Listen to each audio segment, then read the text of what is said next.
Have you ever noticed how someone can earn more money every year and still feel like nothing is moving forward? Not worse, not better, just busy, paying things, managing payments, waiting for the next paycheck. On paper, it looks like progress. In real life, it often isn't. Today, let's talk about car payments, credit cards, and why they quietly create the illusion of progress for a lot of middle-class households in the US and Europe. Imagine a fairly typical situation. You're in your late 20s or early 30s. You have a decent job, not flashy, but respectable. Your salary might be around $70,000 in the US or 55,000 euros in parts of Europe. After tax, that becomes roughly $4,200 a month, or about 3,200 euros. From there, life starts subtracting. Rent or mortgage takes $1,400. Utilities, insurance, phone, internet, another $300. Groceries and basic living, $500. So far, this feels normal. Then comes the car, a $450 monthly car payment. Insurance adds another $150. Fuel, maintenance, let's call it $200. Now we're already over $1,000 a month just to own the ability to commute. Add student loans. Add a couple of credit cards. Nothing extreme, just managed.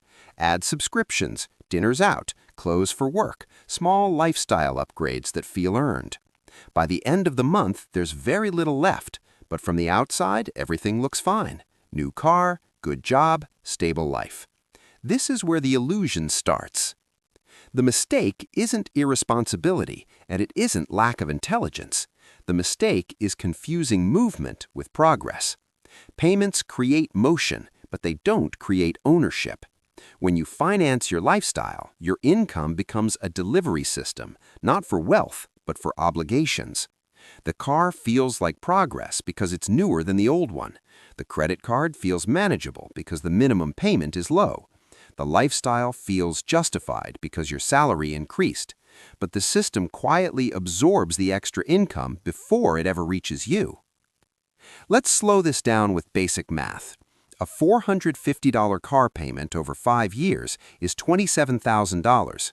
Add interest, insurance, fuel, depreciation.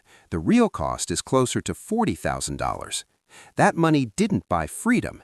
It bought a rapidly declining asset and a fixed obligation. Now imagine that same $450 wasn't committed, not invested aggressively, not optimized, just left uncommitted. It creates breathing room, flexibility, options.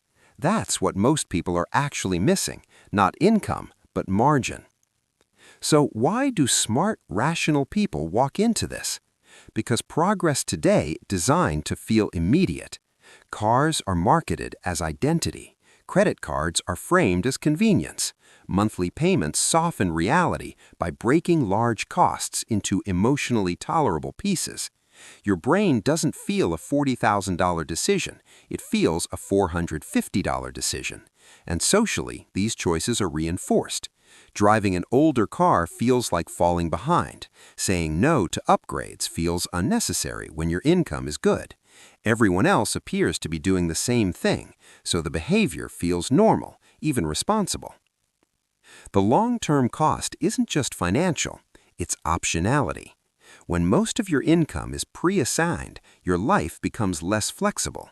You can't easily change jobs. You can't tolerate uncertainty. You can't slow down without stress. Not because you're failing, but because your future income is already spoken for. This is how people earning solid salaries remain financially fragile for decades. Perspective shift. Financially intelligent people don't think in terms of, can I afford the payment? They think in terms of, what does this payment prevent me from doing later? They don't rush to convert income into lifestyle. They delay that conversion, intentionally, not to deprive themselves, but to protect flexibility. They understand that real progress is quiet, often invisible, and sometimes looks boring from the outside. None of this is about guilt, and it's not about perfection. It's about awareness. Once you see the difference between movement and progress, you start making calmer decisions, without pressure, without comparison. If this way of thinking felt useful, you might want to stay around. You can subscribe if you'd like more calm, reality-based discussions like this. Thanks for watching.